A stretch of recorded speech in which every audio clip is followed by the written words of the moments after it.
좋은 아침입니다. 사랑하는 성도 여러분, 오늘도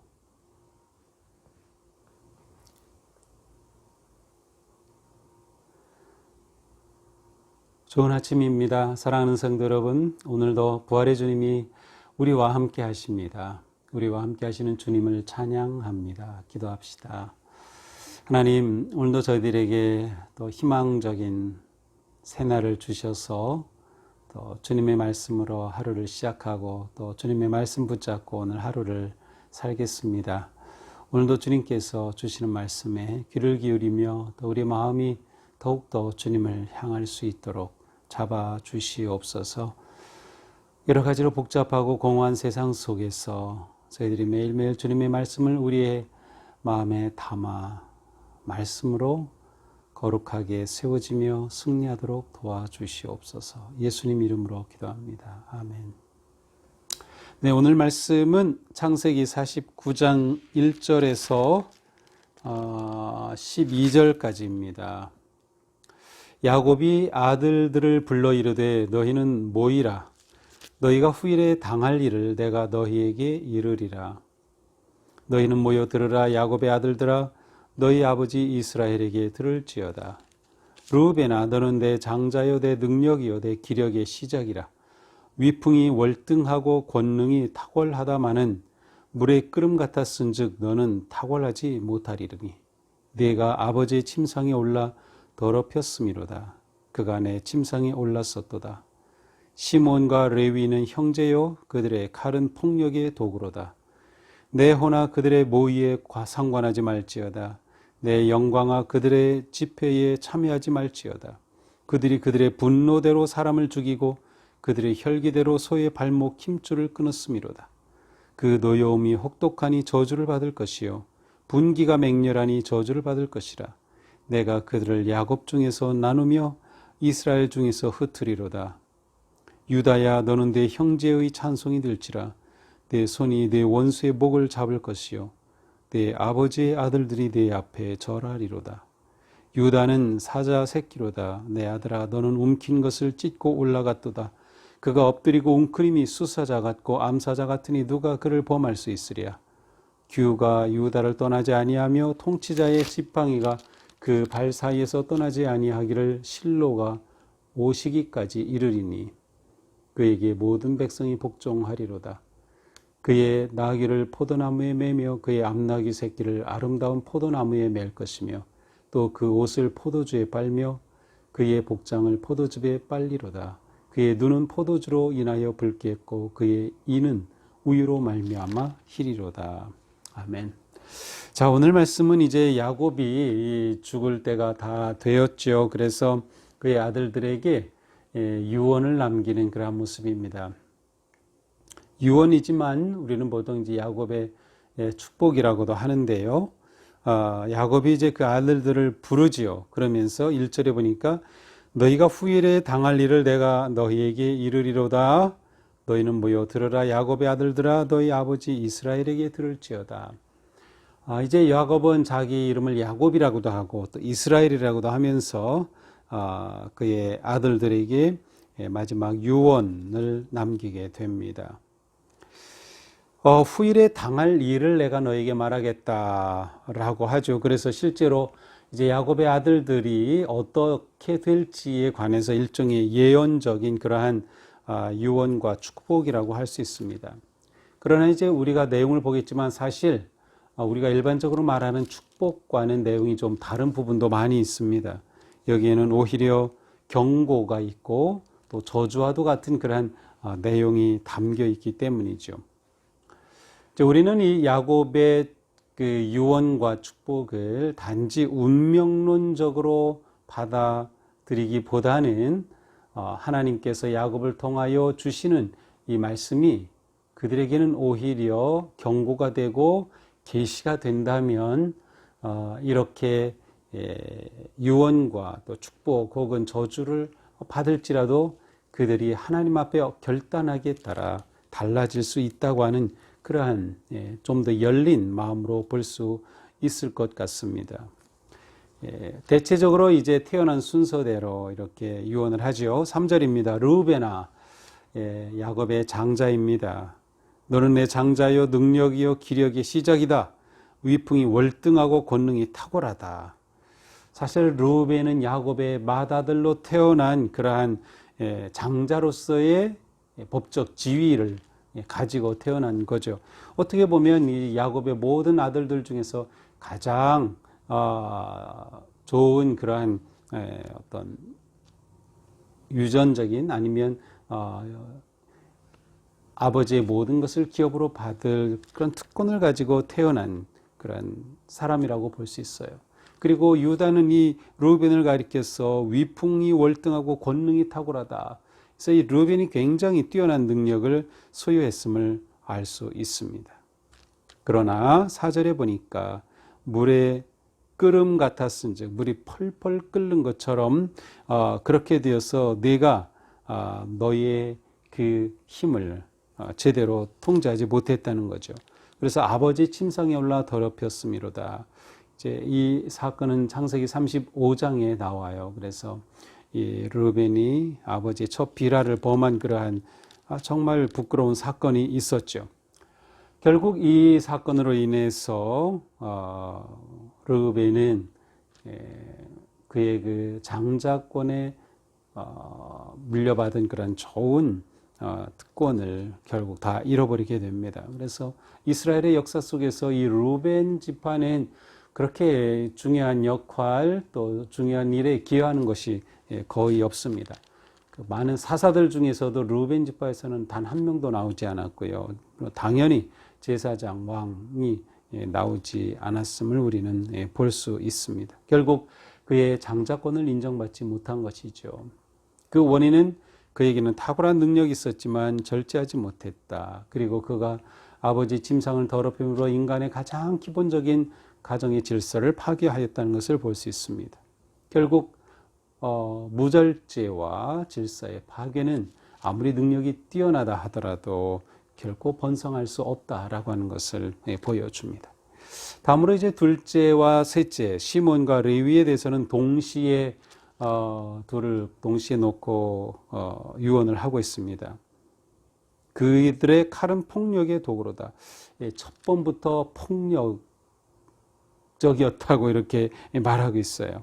그러면서 6절에 보니까 그들의 모의에 상관하지 말라, 그들의 집회에 참여하지 말라, 그들의 분노대로 사람을 죽이고 혈기대로 소의 발목 힘줄을 끊었다. 정말 이 레위와 이 시몬에 대해서는 야곱의 그 뭐라고 할까요? 그 막 사무치는 그 분노 아니면 그 아픔이 담겨져 있는 것 같습니다. 실제로 이것은 이 창세기 34장에 나오는 그 한 사건이죠. 그 여동생 디나가 성폭력을 당한 것을 계기로 해서 이 지역의 어떤 세겜, 또 추장 이름도 세겜이에요. 그래서 와서 디나와 결혼하게 해달라고 하는 이러한 일이 있었을 때에 거짓으로 할례를 빌미 삼아서 거짓으로 화친을 맺고 할례 후에 이들이 고통당할 때 쳐들어가서 세겜의 모든 남자를 다 죽이는 대학살 사건이 있었습니다. 결국 이 사건으로 인해서 야곱의 가족은 세겜에 머물지 못하고 떠나게 되죠. 바로 이 사건을 의미합니다. 그런데 이들에 대한 유다의 유언은 무엇입니까? 7절입니다. 저주를 받을 것이다. 저주를 받을 것이다. 반복적으로 말하죠. 내가 그들을 야곱 중에서 나누며 이스라엘 중에서 흩으리로다. 그들이 흩어질 것이다. 이제 이 시몬과 레위 두 지파를 이제 나중에 보면 시몬 지파는 실제로 거의 지파로서 존재감도 이제 잃어버렸고 완전히 흩어지고 맙니다.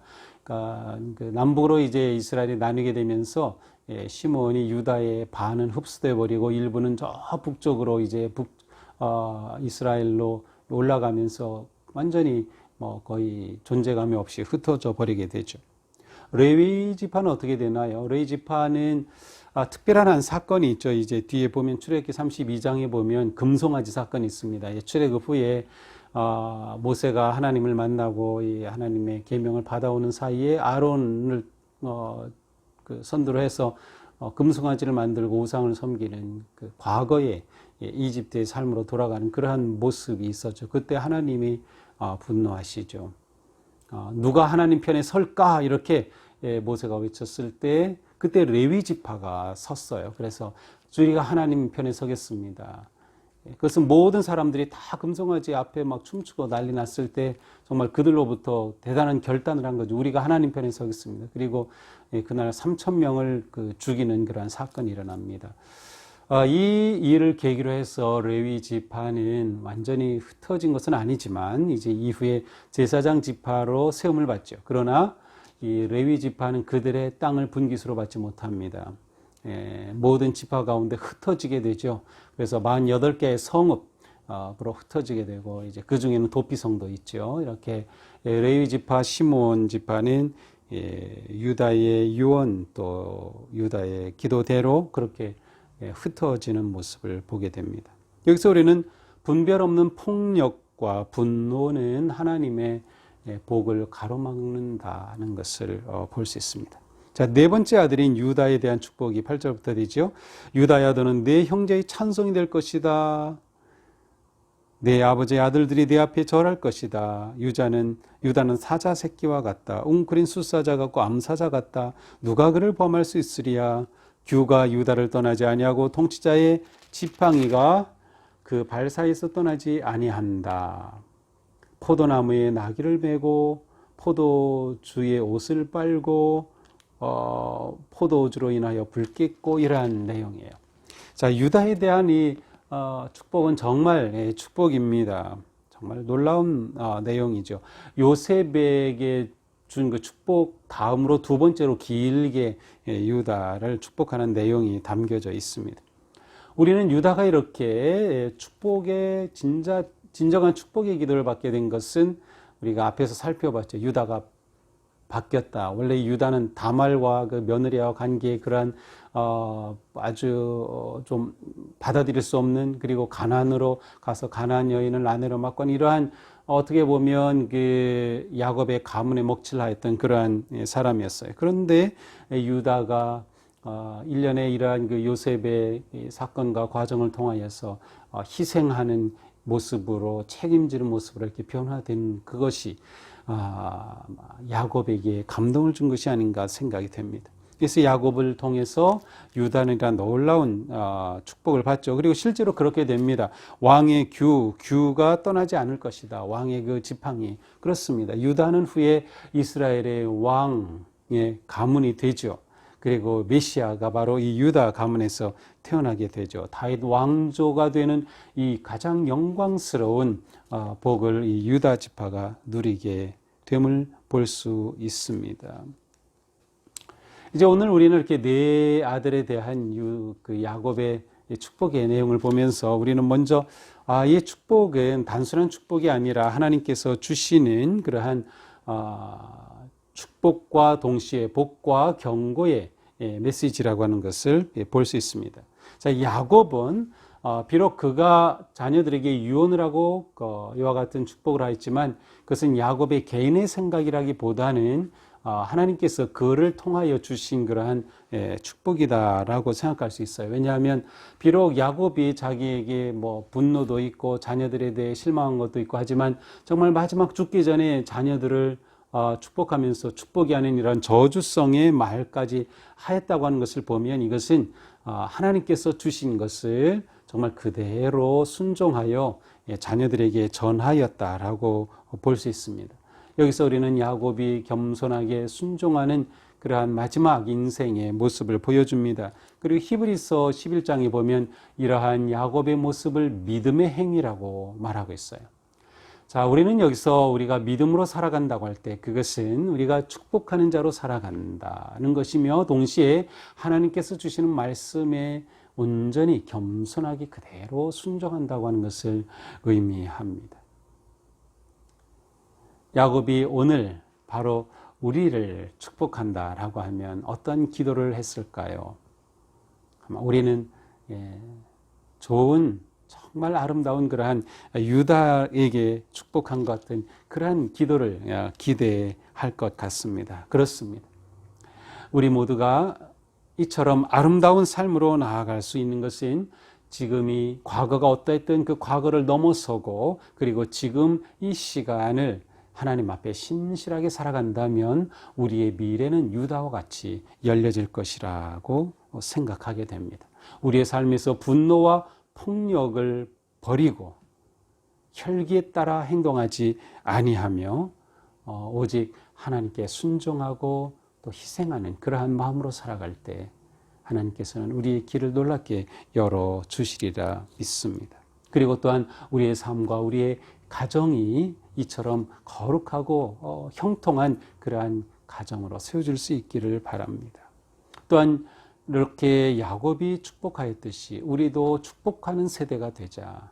다음 세대를 향해서 또 우리의 자녀들을 향해서 또 우리가 리더자로서 우리 밑에 있는 사람들을 향해서 끊임없이 하나님의 음성으로 축복하고 그들을 세우고 격려하는 것이 진정한 믿음의 모습이다라는 것이죠.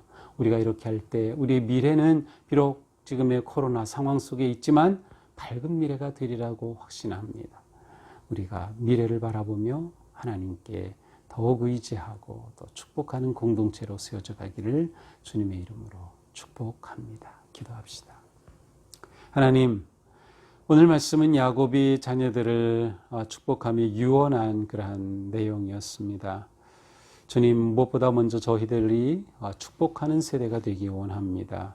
다음 세대를 향해 축복하고 또 우리의 자녀들을 그렇게 축복하고 또 우리가 지도자로서 또 함께 일하며 또 아래 있는 그런 모든 사람들을 격려하고 축복하는 저희들이 될 수 있기를 원합니다.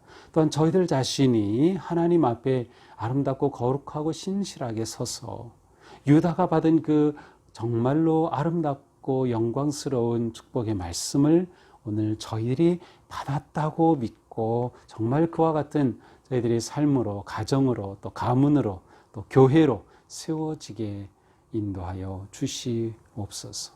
하나님의 큰 은총 안에서 넉넉히 이기고 승리하도록 잡아 주시옵소서. 예수님 이름으로 기도합니다. 아멘.